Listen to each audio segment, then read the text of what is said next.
Hi guys. இன்றைக்கி வந்து பார்த்திங்கன்னா நம்ம ஒரு சில முக்கியமான ஷேர்ஸோடைய பொசிஷன்ஸை வந்து நம்ம பார்க்க போகிறோம். ஏன்னா நான் ரீசெண்டாக வந்து ஃபண்டமெண்டலாக அனலைஸ் பண்ணிகிட்டே இருப்பேன் எப்போவுமே ஸ்டாக்ஸை. ஒரு சில ஸ்டாக்ஸ் எல்லாம் டிஸ்கவுண்ட்டில் வந்தது அப்படின்னா நம்ம வந்து இன்வெஸ்டிங் அண்ட் ஸ்விங் ட்ரேடிங் ரெண்டுமே எடுத்துக்கலாம். ஏன்னா நான் ஃபண்டமெண்டல் பார்க்காம ஸ்விங் ட்ரேடிங் கூட பண்ண மாட்டேன். ஸோ அதனால் வந்து என்னென்னா நான் ஃபண்டமெண்டலும் பார்ப்பேன், டெக்னிக்கலும் பார்ப்பேன் ஸ்விங் ட்ரேடிங் பண்ணும்போது. ஸோ இப்போ அந்த மாதிரி நம்ம ஒரு சில ஸ்டாக்ஸை வந்து நம்ம எடுத்து அனலைஸ் பண்ண போகிறோம்.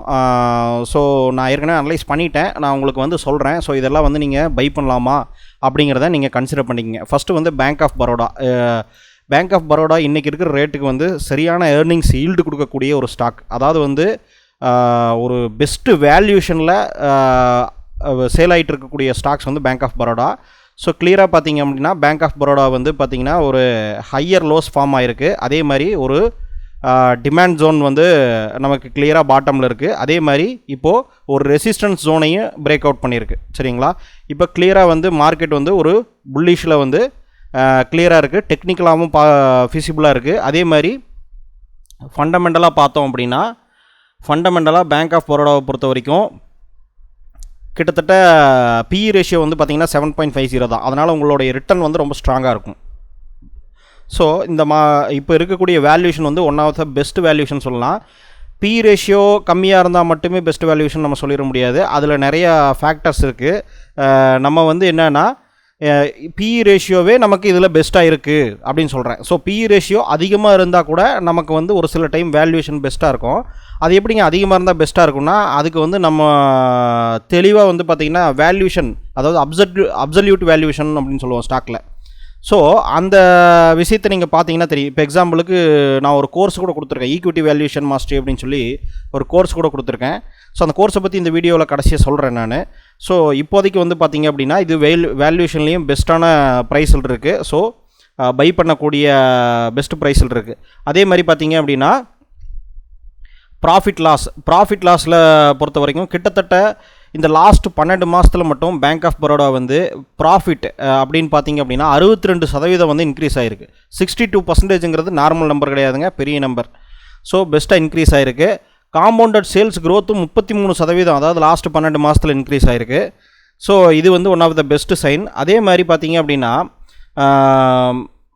ரிட்டர்ன் ஆஃப் ஈக்விட்டி அப்படிங்கிறதும் போன வருஷத்தில் விட இந்த வருஷம் ஜாஸ்தியாக இருக்குது. அதாவது 9% 2022 இருந்தது 15% மாறி இருக்குது. ரொம்ப return on equity share holder, அதாவது வந்து நம்ம ஒரு ஷேரை கொடுத்து வாங்குகிறோம் அப்படின்னா அதுக்கு 9 ரூபா சம்பாரிச்சிருந்தது அப்படின்னா இப்போ 15 ரூபா சம்பாதிக்குது. அதாவது நம்ம போடுற ஒவ்வொரு ரூபா காசுக்கும் 9 ரூபா சம்பாதிச்சா இது 15 ரூபா சம்பாதிக்குது. ஸோ அது ஒரு பெஸ்ட் ஆஃப் சைன். இதில் வந்து டெக்னிக்கலாகவும் பார்க்கும்போது இந்த ஃபண்டமெண்டல் வந்து இதில் ஒர்க் ஆகிருக்கு அப்படிங்கிறது வந்து கிளியராக தெரியுது. ப்ரைஸ்லேயும் வந்து ஃபிக்ஸ் ஆகிருக்கு. அதனால தான் பார்த்திங்கன்னா ப்ரைஸும் வந்து நல்லா மூவ் ஆகுது. அதே மாதிரி எஃப்ஐஐ வந்து ஷேர் ஹோல்டிங்கை வந்து இன்க்ரீஸ் பண்ணியிருக்காங்க. கம்மியாக தான் இன்க்ரீஸ் பண்ணியிருக்காங்க, ஆனால் வந்து எஃப்ஐஐ வந்து இன்க்ரீஸ் பண்ணியிருக்காங்க. இது ஒரு best of the sign. March 24 குவார்ட்டரில் வந்து எஃப்ஐஐ வந்து 12.4% ஷேர் ஹோல்டிங் வந்து இன்க்ரீஸ் பண்ணியிருக்காங்க. அதுக்கு முன்னாடி 12.27% தான் வச்சுருந்தாங்க. அதே மாதிரி டிஇ வந்து 15.75 to 16% இன்க்ரீஸ் பண்ணியிருக்காங்க. இது வந்து ஒன் ஆஃப் த, அதாவது ஒரு ஸ்டாக்கில் வந்து எஃப்ஐயும் ஸ்டேக் இன்க்ரீஸ் பண்ணி டிஇயும் ஸ்டேக் இன்க்ரீஸ் பண்ணுறது அப்படிங்கிறது வந்து ரேரு.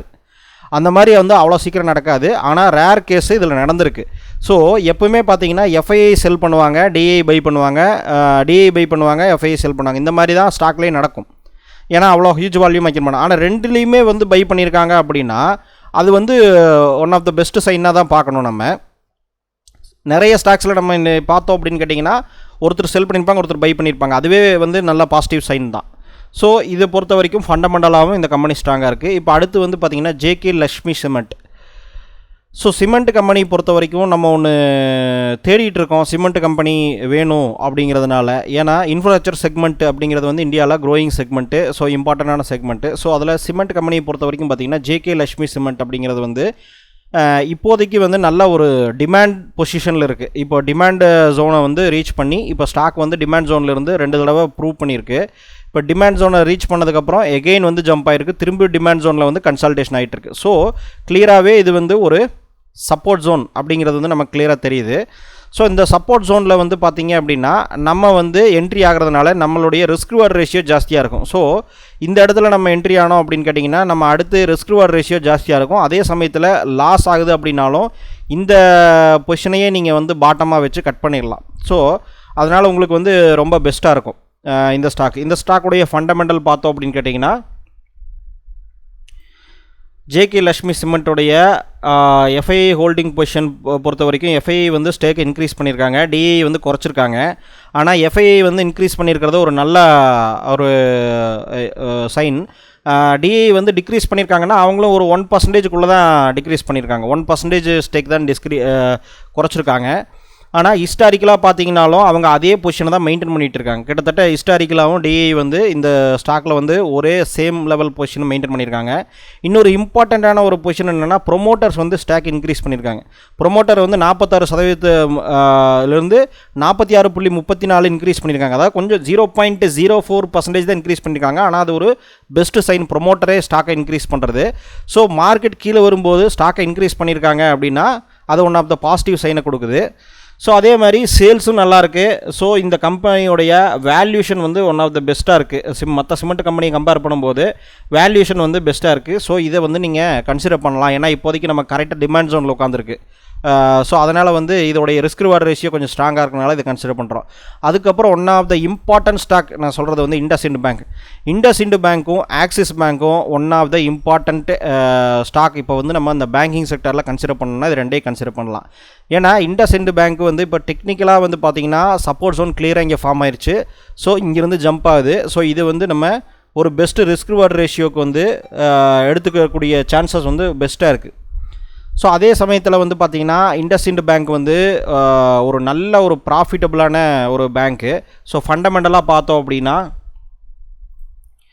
ஃபண்டமெண்டாக வேல்யூஷன் வந்து சூப்பரான வேல்யூஷனில் இருக்குது. பிஇ ரேஷியோவே வந்து 13 தான் இருக்குது. அதாவது வந்து நீங்கள் ஒரு 100 ரூபா கொடுத்து ஒரு பொருளை வாங்குறீங்கன்னா அது 13% உங்களுக்கு கொடுத்தா எப்படி இருக்கும், அந்த மாதிரி உங்களுக்கு வந்து இந்த ஸ்டாக் வந்து கொடுக்க போகுது. ஏன்னா 13 தான் வந்து பிஇ ரேஷியோ இருக்குது. அதாவது ஒரு 13 பிஇ, நான் எப்பவுமே சொல்லியிருக்கேன் பிஇ ரேஷியோ கம்மியாக இருந்தால் அது பெஸ்ட் ஸ்டாக்கு அப்படிங்கிறது மட்டும் கிடையாது. பிஇ ரேஷியோ ஹிஸ்டாரிக்கலும் பார்க்கணும், மீடியனும் பார்க்கணும், இண்டஸ்ட்ரி பிஇ ரேஷியோவும் பார்க்கணும். அதே மாதிரி இண்டஸ்ட்ரியோடைய வேல்யூ க்ரோத்து பார்க்கணும். இப்போ பேங்கிங் செக்டாரை பொறுத்த வரைக்கும் ஹெச்டிஎஃப்சி பேங்க் வந்து கொஞ்சம் செல்லிங் ப்ரெஷர்லேயே இருக்குது. ஏன்னா காரணம் என்னென்னா லார்ஜஸ்ட் ப்ரைவேட் செக்டார் பேங்க்கு. ஸோ லாஸ்ட்டாக வந்து ஒரு ரிப்போர்ட்டை வந்து ஃபார்ம் பண்ணியிருந்தாங்க ஒரு ப்ரோக்கரேஜ் ஹவுஸு. ஸோ அவங்க சொன்னது என்ன அப்படின்னா ஹெச்டிஎஃப்சி பேங்க் வந்து இதுக்கு மேலே வளராது, ஏன்னா அது ஆல்ரெடி ஒரு சேச்சுரேஷன் பாயிண்ட் ரீச் ஆயிடுச்சு அப்படின்னு சொன்னாங்க. ஸோ வளர்ச்சி இருக்கும், நார்மலாக எல்லா பெரிய கம்பெனிஸும் வளர்ச்சி இருக்கும். ஆனால் வந்து கம்பேரிட்டிவ்லி அதர் ஸ்டாக்ஸை பொறுத்த வரைக்கும் அது கம்மியாக தான் வளரும் அப்படிங்கிற மாதிரி சொல்லியிருந்தாங்க. ஸோ அப்படி பார்க்கும்போது ஹெச்டிஎஃப்சி நீங்கள் வாங்கினீங்கனாலும் உங்களுக்கு பாசிட்டிவில் தான் இருக்கும், அது வந்து ஒன்றும் ப்ராப்ளம் கிடையாது. ஆனால் வந்து இண்டஸ்இண்ட் பேங்கை பொறுத்த வரைக்கும் என்னென்னா அது வந்து ஹெச்டிஎஃப்சி பேங்க்குடைய பொசிஷனுக்கு போகிறதுக்கு உண்டான சான்சஸ் வந்து ஜாஸ்தியாக இருக்குது. அதாவது இண்டஸ்இண்ட் பேங்க்கும் ஆக்சிஸ் பேங்க்கும். ஸோ அடுத்தது ஐசிஐசிஐ தான் இருக்குது. ஆனாலும் க்ரோத்து பார்க்கும்போது நமக்கு அதிகமான ரிட்டர்ன் கொடுக்கக்கூடிய 2 ஸ்டாக் அப்படின்னு பார்த்தீங்கன்னா IndusInd and axis bank. So IndusInd வந்து பார்த்தீங்கன்னா பிஇ ரேஷியோலையும் நல்ல பொசிஷனில் இருக்குது. அதே சமயத்தில் உங்களுக்கு ப்ராஃபிட்லேயும் பார்த்தீங்கன்னா லாஸ்ட் 12 மாதத்தில் 21% இன்க்ரீஸ் ஆகிருக்கு ப்ராஃபிட்டு. அதே மாதிரி சேல்ஸும் பார்த்திங்கன்னா 26% இன்க்ரீஸ் ஆகிருக்கு. இது ஒரு நல்ல சைன். நிறைய கம்பெனிஸ் இதெல்லாம் பண்ணலை. ஸோ இவங்க பண்ணியிருக்காங்க அப்படின்னா அந்தளவுக்கு வந்து ஒரு ஸ்ட்ராங்காக இருக்காங்க அப்படிங்கிறது வந்து கிளியராக தெரியுது. அதே சமயத்தில் பார்த்தீங்கன்னா எஃப்ஐஐ வந்து ஸ்டேக்கை கொஞ்சம் குறைச்சிருக்காங்க. எஃப்ஐஐ ஸ்டேக் கொஞ்சம் குறைச்சிருக்காங்க. ஆனால் டிஐ வந்து நல்லா இன்க்ரீஸ் பண்ணியிருக்காங்க. ஸ்டேக் வந்து அரௌண்ட் 2% இன்க்ரீஸ் பண்ணியிருக்காங்க. ஸோ பொதுவாகவே நான் சொன்ன மாதிரி எஃப்ஐஐ பை பண்ணால் டிஐ செல் பண்ணுவாங்க, டிஐ செல் பண்ணால் எஃப்ஐஐ பை பண்ண, இந்த மாதிரி மாறி மாறி தான் இருக்கும் பேட்டர்ன். ஆனால் இந்த 2 பேருமே பை பண்ணாத நிறைய ஸ்டாக் இருக்குது. ஸோ 2 பேருமே குறைச்ச நிறைய ஸ்டாக்ஸ் இருக்குது. அதே சமயத்தில் இவங்க பை பண்ணுறாங்க அப்படிங்கிறதுக்காக மட்டும் நம்ம பார்க்க முடியாது, பல ஃபேக்டர்ஸ் பார்க்கணும். அது எல்லாமே கம்பைன் பண்ணி தான் உங்களுக்கு நான் சொல்லிகிட்டு இருக்கேன். ஸோ இப்போ வந்து நீங்கள் இண்டஸ்இண்ட் பேங்க்கும் வந்து கன்சிடர் பண்ணலாம். நல்ல ஒரு கிரிட்டிக்கல் டிமாண்ட் ஜோனில் இருக்குது, ரிஸ்க் ரிவார்டு ரேஷியோ நல்லாயிருக்கும். ஸோ ஆக்சிஸ் பேங்கை பொறுத்த வரைக்கும் axis bank already break out ஆகிடுச்சு. ஸோ கிளியராக வந்து ஒரு புல்லிஷ் ஷைன் கொடுத்துருச்சு ஆக்சிஸ் பேங்க்கு. ஸோ இந்த ஆக்சிஸ் பேங்க்லேயும் இண்டஸ்இண்ட் பேங்க்லேயும் நான் ஆல்ரெடி நேற்றே கொஞ்சம் என்ட்ரி ஆகிட்டேன். ஸோ இப்போவே என்னோடது வந்து பார்த்திங்கன்னா ப்ராஃபிட்டபுளாக தான் இருக்குது. அதனால் வந்து என்னென்னா இது வந்து நம்ம நான் என்ட்ரி ஆனதுனால நான் உங்களுக்கு சொல்லலை. இது வந்து பார்த்திங்கன்னா லாங் டேர்ம் ஹோல்டிங்க்கு இந்த ஸ்டாக்ஸ் எல்லாம் பெஸ்ட்டான ஒரு ஸ்டாக்ஸ் தான். அதனால் வந்து நீங்கள் தாராளமாக இந்த ஸ்டாக்ஸ் எல்லாம் நீங்கள் கன்சிடர் பண்ணலாம். ஸோ பிரச்சனையே கிடையாது. ஸோ ஆக்சிஸ் பேங்க்கும் பார்த்தீங்க அப்படின்னா கிளியராகவே ஃபண்டமெண்டலாகவே வந்து நல்ல ஒரு ஸ்ட்ராங்கான பொசிஷனில் தான் இருக்குது. ஸோ இதுவுமே நல்ல ஒரு ஏர்னிங்ஸ் ஈல்டு நம்ம கொடுக்கக்கூடிய ஒரு கம்பெனி. அதாவது ஏன்னா பிஇ ரேஷியோ வந்து ஸ்ட்ராங்காக 13 இருக்குது. ஸோ டவுன் சைடு ரிஸ்க் வந்து ரொம்ப ரொம்ப கம்மி. ஸோ நல்ல ஒரு ஸ்ட்ராங்கான பொசிஷனில் இருக்குது. அதே மாதிரி பார்த்தீங்க அப்படின்னா இண்டஸ்ட்ரி கம்பேர் பண்ணும்போது இதுதான் வந்து அடுத்து க்ரோத் ஆகக்கூடிய ஸ்டாக். அதான் நான் சொன்ன மாதிரி ஆக்சிஸ் பேங்க்கும் அந்த இண்டஸ்இண்ட் பேங்க் இது ரெண்டும் தான் ஹையஸ்ட் பொசிஷனில் இருக்கக்கூடிய ஸ்டாக். இப்போ ஹெச்டிஎஃப்சி பேங்க்குடைய பொசிஷனுக்கு வந்து ஆல்ரெடி ஐசிஐசி இருக்குது. ஏன்னா ரீப்ளேசபிளி ரெண்டுமே வந்து ஸ்ட்ராங்கான ஆல்மோஸ்ட் நியர் கம்பெனி. ஆனால் வந்து க்ரோத் வைஸில் பார்க்கும்போது ஆக்சிஸ் பேங்க்கும் இண்டஸ்இண்ட் பேங்க்கும் தான் ஸ்ட்ராங்காக இருக்கும். கொட்டாக் மஹேந்திரா கூட எடுத்துக்கலாம். ஆனால் அதை நான் அனலைஸ் பண்ணலை. ஏன்னா ஒரு சின்ன சின்ன அனலைசஸில் ஒரு சின்ன இஷ்யூஸ் இருந்ததுனால நான் அதில் பண்ணல. நான் அதை வந்து பண்ணிவிட்டு நான் கொஞ்சம் டீட்டெயில்டாக பண்ணிவிட்டு நான் வேணால் உங்களுக்கு சொல்கிறேன். ஸோ ஆக்சிஸ் பேங்க்கும் பார்த்தீங்க அப்படின்னா கிளியர் வின்னிங் பொசிஷனில் இருக்குது. காம்பவுண்டட் ப்ராஃபிட் க்ரோத் லாஸ்ட் 12 மாதத்தில் 144% இன்க்ரீஸ் ஆகிருக்கு. நல்ல ஒரு புஷ் வந்து கொடுத்துருக்கு.